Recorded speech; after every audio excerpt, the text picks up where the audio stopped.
Thank you, Ashwin. And it's a pleasure to talk to all of you at the Enterprise Innovation Summit today. I want to talk to you about winning in the digital age.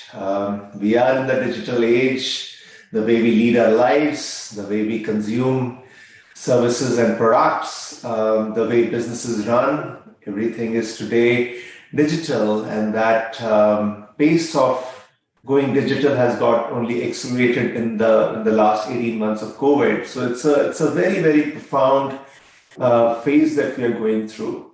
And I want to share with you some insights on how do you win in this digital age. It's a huge topic, and I have only limited time. So let me get started without further ado. Here is what I will cover today. I started with good news that this is a digital age, but there is a little bit of a bad news as well that many digital initiatives fail. So I will touch upon that. And then I'll introduce to you the 7 building blocks of successful digital transformation. I recently published my first book, Winning in the Digital Age, and I have laid out this framework for how do you think about digital transformation, this complex maze, how do you navigate through that? So I want to introduce the 7 building blocks to you.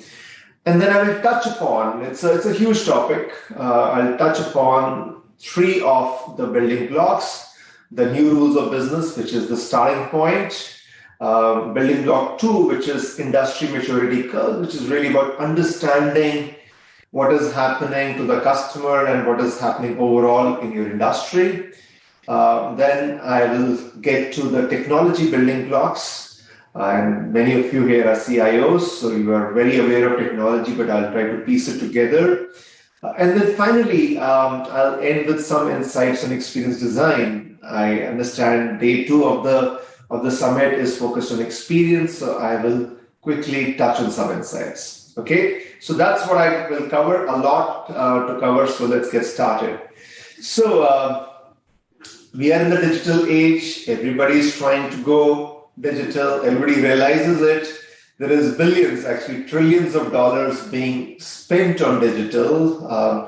Over the next couple of years, $7 trillion are going to be spent globally on digital. So just to put that in perspective, India's GDP is in the ballpark of $2 trillion. So this is equivalent to more than 3 Indias that is going to be spent on digital globally. So it's huge.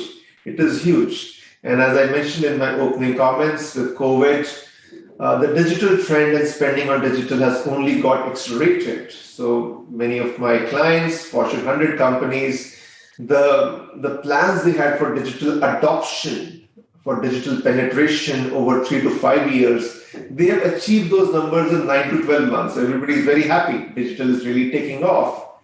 Now, this is the good news, but the not so good news is that majority of the digital initiatives fail. The numbers are 70%. Some research estimates are up to 80% of digital initiatives fail or at least do not realize their full potential. And that to me is a very scary thing.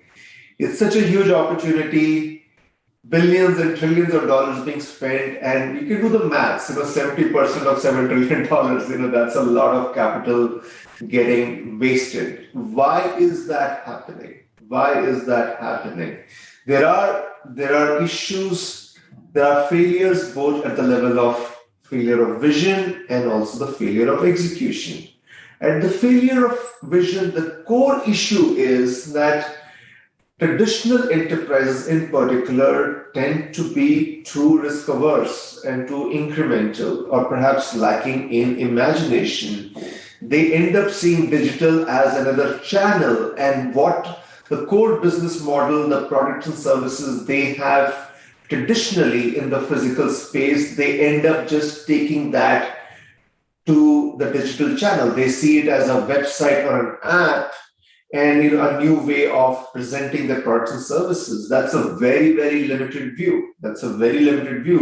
Digital is a lot more than just setting up a website or an app or just a new channel of reaching out to the customer. It is a lot more. It is about a new type of customer and really infinite set of possibilities in terms of how you use the various methods and tools that digital gives you to engage with that new customer. So there is a failure of vision, too incremental, too risk averse. At the same time, there is a failure of execution, and that, in my experience, is probably even a bigger issue. There is something to do with technology. Technology is at the heart of, is the starting point of digital, and many legacy enterprises find it difficult to scale up on technology. But what I'm seeing is that the failure in execution goes well beyond technology, The much bigger issues are organizational, inability to break organizational silos, not having the right type of talent, trying to go big bang. Large organizations have this fascination for doing big initiatives, and digital is not like that. We will talk more about it. Digital is very much about do, learn, experiment, and keep on adapting yourself. And also too slow. One of the key aspects of digital is speed.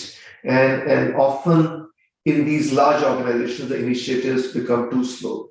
So there are a host of reasons why many digital initiatives fail, both failure of vision and failure of execution. Now, let us go one level deeper. Why is this happening? Why this failure of vision and failure of execution? If you look at enterprises across the world and CEOs and executive teams who are driving that, they're not incompetent. Why? Let's go one level deeper. Why is this happening? And what I want to really put in front of you, and a very, very key insight, is that digital age is different. One has to recognize that. And you need a very different approach. The fundamentals of digital age are different. Yeah, it's like saying that you take a test in cricket. Let me use a cricket analogy.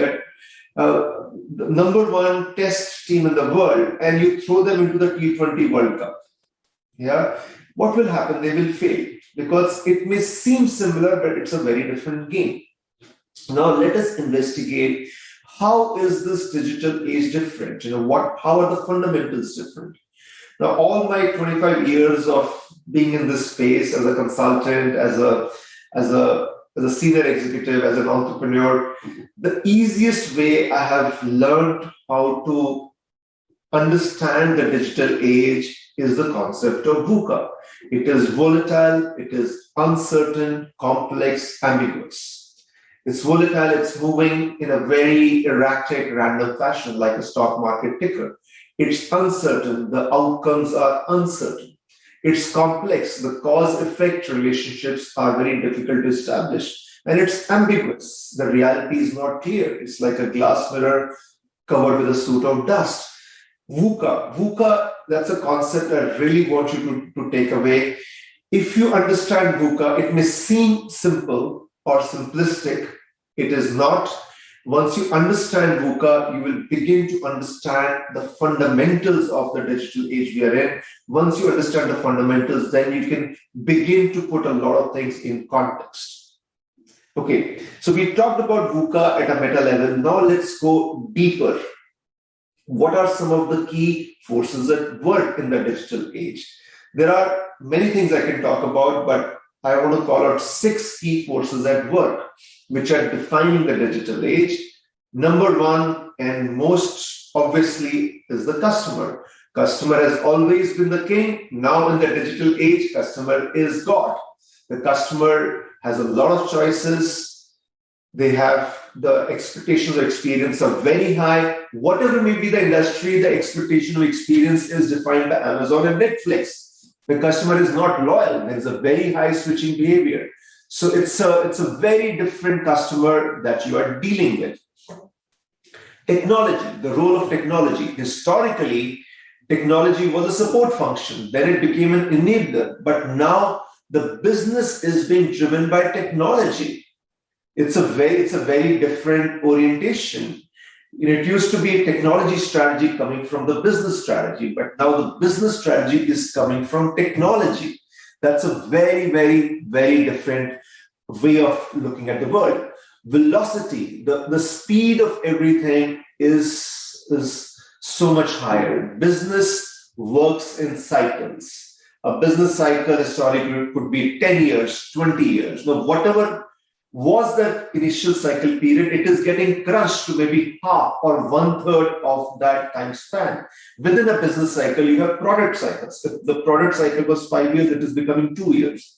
So velocity has increased. We are in the age of hypervelocity, and speed is king.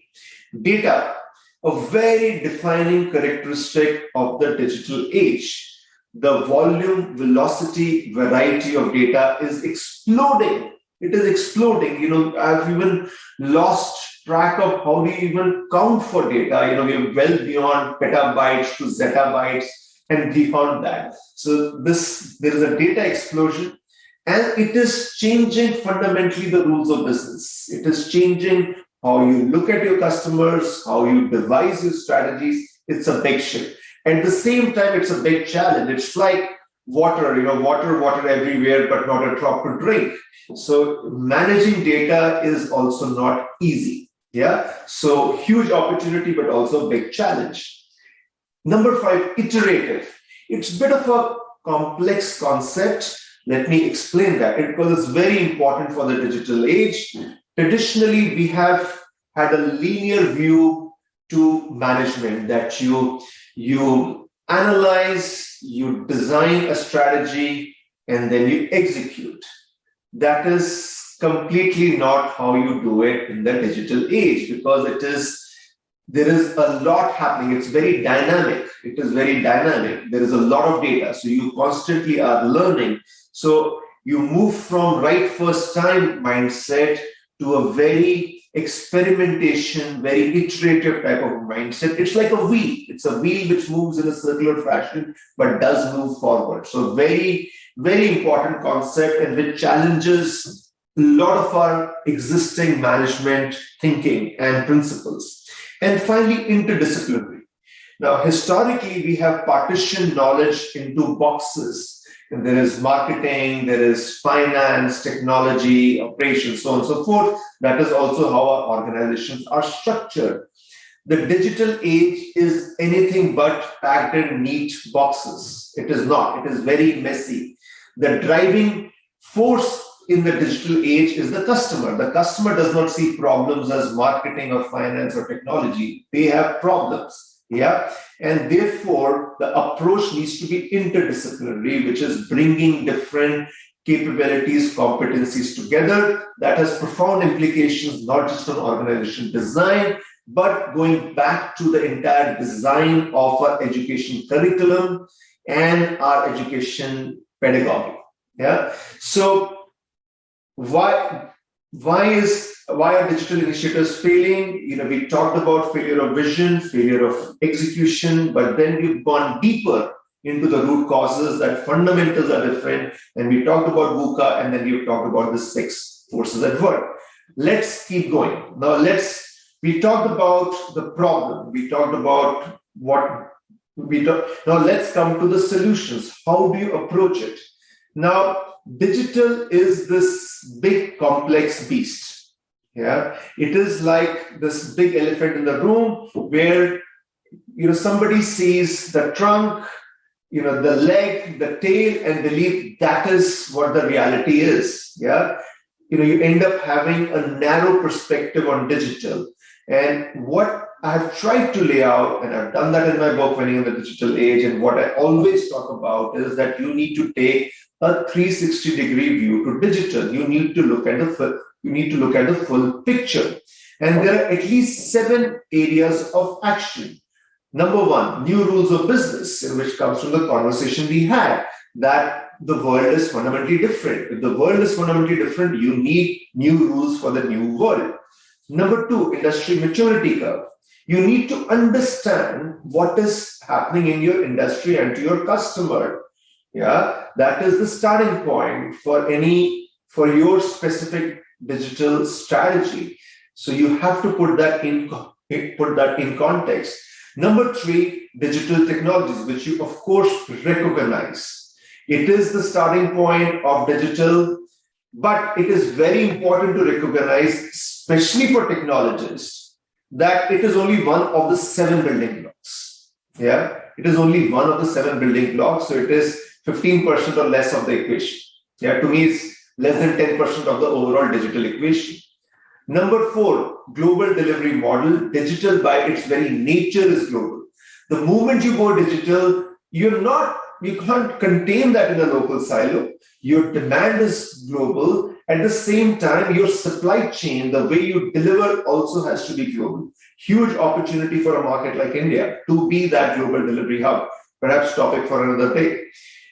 Building block number 5, organization transformation. You would recall that when I talked about the failure of execution, I mentioned that the bigger reasons for failure of digital is organizational issues around culture, around structure, around processes. And if I were to draw these building blocks to scale, building block number 5 will be the biggest block. To my mind, this is maybe 40-50% of the problem. Now, the first 5 building blocks we talked about were at the enterprise level, but an enterprise is what? But a collection of individuals. So let's then talk about building blocks which are more at the individual level. Number 6, entrepreneurial leadership. What should be the model of leadership? We have been talking about manager to leader for a long time, but in the digital age, it is not just a nice slogan or a buzzword. It is the reality. To lead in the digital age, you need entrepreneurial leaders, because there is nothing that is very well defined or laid out. So you need people who are going to create, who are creators. Yeah, and to create anything, you have to take risks, and that is really the definition of an entrepreneurial leader. And finally, the next generation talent, and that's again a very, very big topic. Digital age is the age of abundance, and it is really the time, I think, for the young generation to really do fantastic things. The entry barriers for setting up a business are low, and it presents great set of opportunities. But what does the next generation talent need to do to really capture those opportunities? Yeah. So these are the 7 building blocks. I very quickly wanted to introduce these to you. Now, without further ado, let me dive into the first building block, which is the new rules of business. There are 8 new rules of business that I have laid out. Again, a very big topic. Let me talk quickly about the first 3. The first new rule of business is innovate and shape the future. Now, in the digital age, it is very difficult to predict the market based on historical trends because it's so volatile. Remember VUCA, volatile, uncertain, complex, ambiguous. It's very volatile. Either there is a new market which is growing at over 100%, or there are existing markets which are collapsing. So in that kind of a volatile situation, how do you plan based on historical data, which is what we have done traditionally? So the only way to win is if you are the one who's shaping the market. You are defining the market. If you are the one who's following, you have already lost. Now, how do you shape the market? You shape the market through innovation, by being audacious, by thinking big. Yeah. So innovation is no more like an icing on the cake. No. It is the cake. Without innovation and shaping the business, you just cannot win. And to do big, audacious innovation, you will often run into the risk of cannibalizing your existing business. And that is what holds back many traditional businesses who already have a lot of legacy to protect. And that is the biggest mistake you can be making, my friends, because it is much better to cannibalize yourself than somebody else doing it. Yeah. So rule number 1, innovate and shape the future. Rule number 2 is around strategy.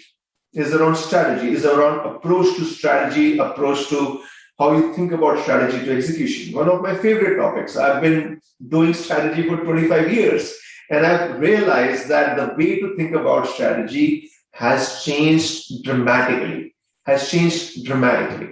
So, a key point, Muhammad Ali said it very nicely that everybody has a plan till they get punched in the face. Yeah, everybody has a plan till they get punched in the face, and that is the reality of the digital age. Well laid out strategies do not survive contact with reality. Yeah.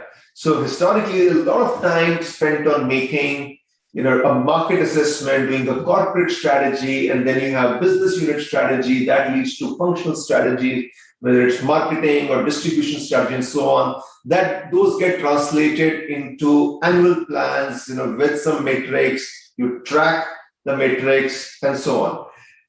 Completely wrong and not just insufficient, but probably very damaging for the way it flows in the digital age. Yeah, when the world is so dynamic and changing so rapidly, these very, very well-laid strategies and plans can be like chains which are shackling you. Yeah, so strategy is no more the North Star in this VUCA world. Is no more of VUCA, the North Star. So you need an agile approach to strategy. What is really important is execution. So increasingly what is happening is that you have a very light strategy. Based on that, you have a number of initiatives. You execute on those initiatives. What works well, you do more of. What doesn't work, you don't do. You kill. Yeah, you kill. And as you connect the dots between what has worked and what has not worked, that gives you more clarity on your strategy. So it is iterative. Something we've talked about earlier. Yeah. So strategy is by connecting the dots. It's a very different approach from a linear approach of strategy leading to execution. It is now an iterative approach of strategy, execution being the much larger bucket, and then execution giving you input back into your strategy. Fascinating topic. Coming to rule number 3, which is about co-creating with customers. Traditionally there has been this very clear boundary. This is the company, my enterprise, and this is my customer, my client. Customer is king, but it is different. My submission is that in the digital age, you cannot have these boundaries. Given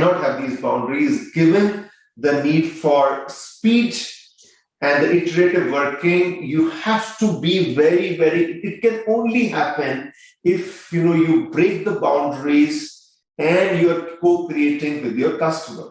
If you break the boundaries and co-create with your customer, that's a very different mindset. It's a mindset of true partnership.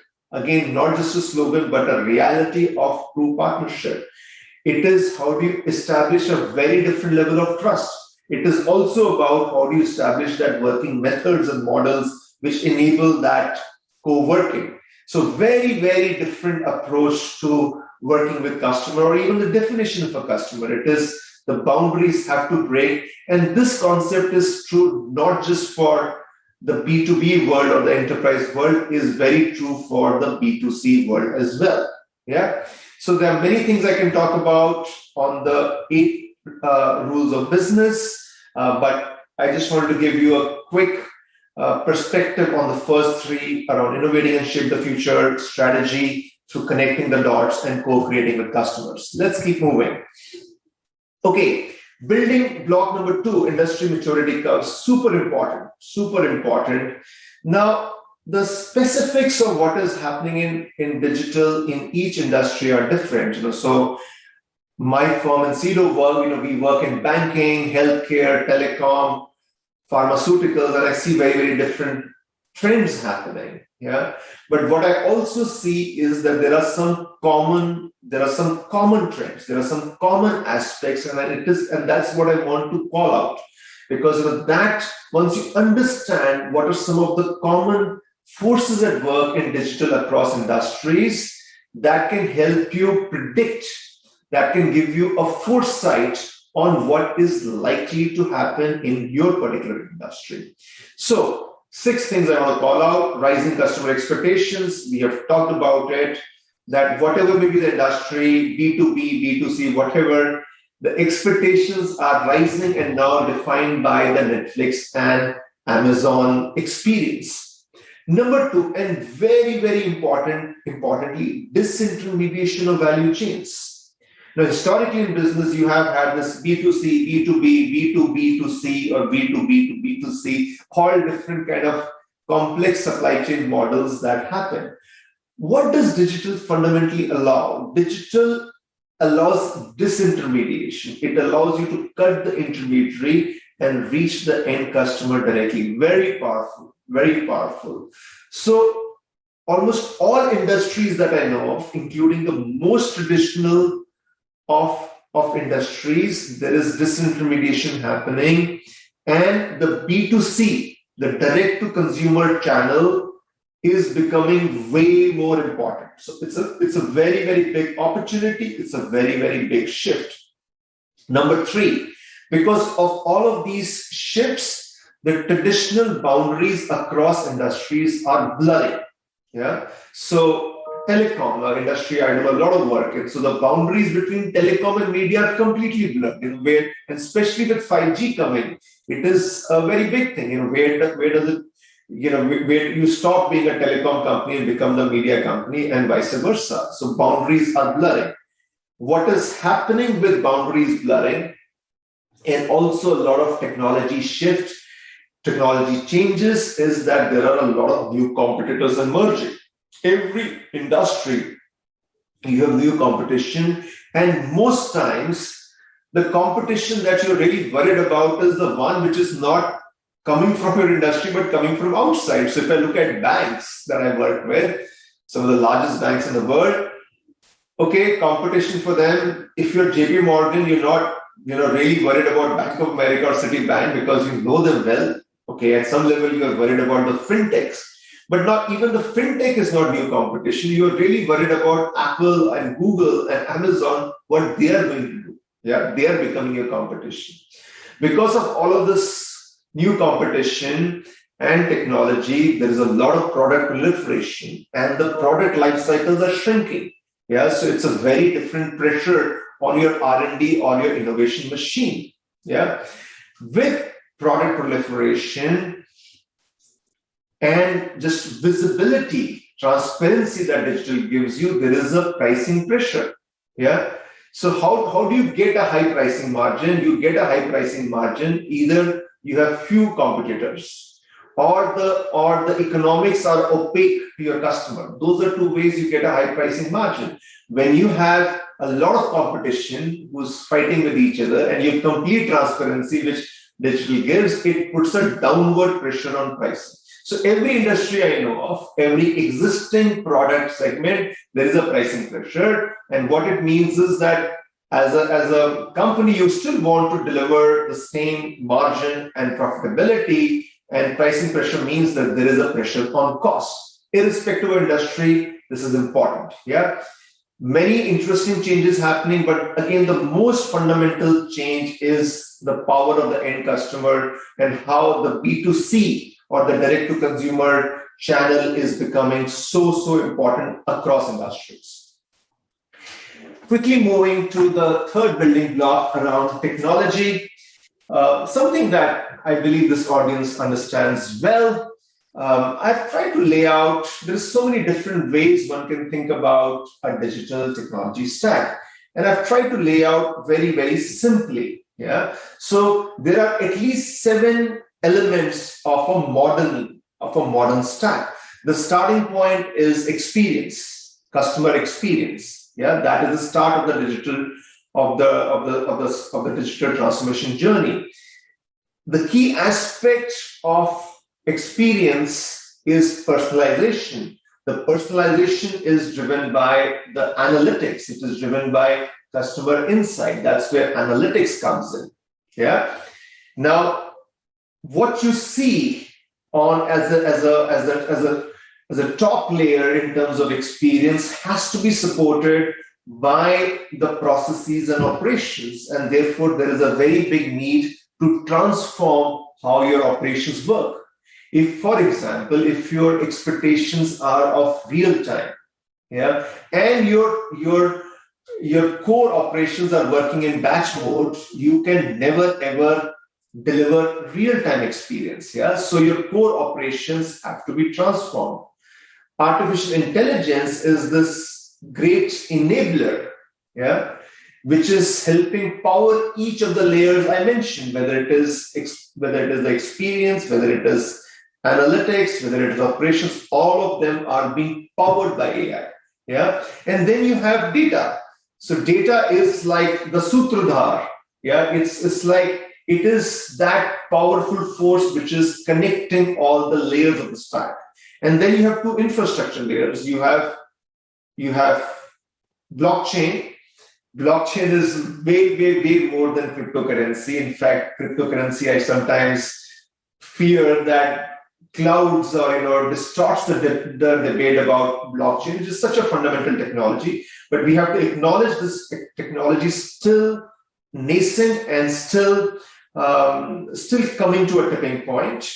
And then finally, cloud, which is so powerful that cloud, that is today becoming the digital transformation backbone. The simple equation to me is that business transformation equals digital transformation, and digital transformation is increasingly equaling cloud transformation. Yeah. So the scope cloud, which used to be infrastructure capability, its scope is really increasing, and it is now increasingly becoming the way you drive the transformation across the technology stack. Yeah. So this is a very quick view of a modern digital stack. Now, here is the insight I want to share with you. Here is the takeaway that each of these elements are important, but it really matters when all of these are connected. Yeah. All of them are orchestrated together. So the analogy I will take is that of a music orchestra, that it has many individual players. Each of the players needs to be very competent, very good. But unless and until each of those musicians and different instruments are well orchestrated together, synchronized together by a very skillful conductor, you will not have good music. You will only have cacophony. And that is the key point about the digital stack, the need to bring all of this together that I want to emphasize. Yeah. Now, given the topic of the day, I want to spend a few minutes. I'm just conscious of time. I want to spend a few minutes on experience design, which is the starting point of this digital stack. Okay. So, again, a big topic, and I'm sure over the day you might have had a lot of conversations. Given my experience, the work we are doing with our clients, what I'm seeing with some of the largest companies in the world, here are 6 key insights or trends I want to share with you. The number one, and it is the most obvious one, that still, whatever may be the advancements that are happening, it is about simplified customer experience. It is about simplified customer experience, and personalization is the key to deliver that simple customer experience. Yeah, that is the starting point. That is also where I see a lot of traditional enterprises failing. Yeah, the digital natives tend to start with a very clear idea, a simple proposition, and that is why the experience is very simple, very intuitive. The traditional enterprises, they end up trying to maybe do too much because maybe their product and services are very vast, complex, and they try to put everything, and it ends up being, I'll use a Hindi word, it ends up being a bit of a khichdi. So there is so much, and the experience ends up being the opposite of simplified. Yeah, that's the starting point. Number 2, it is not just about the digital experience, it is about an omni-channel experience. Yeah. So it is, to my mind, it is not a digital versus physical. It's not a war. Yeah. End of the day, you have to see things from a customer perspective. Now, for different customer segments across the journey, across their life cycle journey, they have different needs, and for different needs, a digital may be the right thing, or if you're a bank, a branch may be the right thing, or a call center may be the right thing. What is important is that you have these different options and you're able to knit them together very seamlessly. Now, that I believe is a huge opportunity that legacy enterprises have. This is a plus. This is a plus because they do have the branch network or the physical infrastructure. And I think that's a plus over a pure digital native. But the key thing is how do you bring it together as a seamless omni-channel experience for the end customer. Trend number 3, we are increasingly in a voice-first world. Yeah, so if you look at the proportion of search going through even Google, the proportion of voice-based searches is increasing dramatically. So we are increasingly in a voice-first world. And the customer experience has to be reimagined, redesigned for that. Following from that, from the point I made about voice first, is also that we are in this AR, VR in space, augmented reality, virtual reality. And again, it's not a simple shift. You have to reimagine processes and experiences given AR and VR. Experience design has traditionally been in the end customer or what is called the B2C space. But what I'm saying increasingly is that the same concepts are now getting to the B2B world or the enterprise world. Yeah, the world which, of let's say industrials or manufacturing, which was historically seen as, this is maybe a bit of a boring or a traditional world. A lot of the concepts of modern experience design, which originated from B2C, are certainly coming to B2B. And finally, the point I would make is that while designing is a lot about the creative aspect and understanding the customer deeply, success in this is about bringing left brain and right brain together. It is about how do you bring together the creative and the design aspects and data science together. Yeah, so it is about bringing that left brain and right brain together. So that's pretty much what I wanted to share with you. I'm also coming to the end of time. But before I close, there are many things that we have talked about. I want to leave you 3 key insights from today's session. If you walk away with at least these 3 things imprinted in your mind, I think this would have been 35, 40 minutes well spent. Number 1, unlearn the old rules and learn the new rules of business or lose unrecoverable ground. That is the starting point. We have to understand the fundamentals of digital age are different, the VUCA world. And once we internalize it, then we will see how the old rules have to change and you need to have these new rules of business.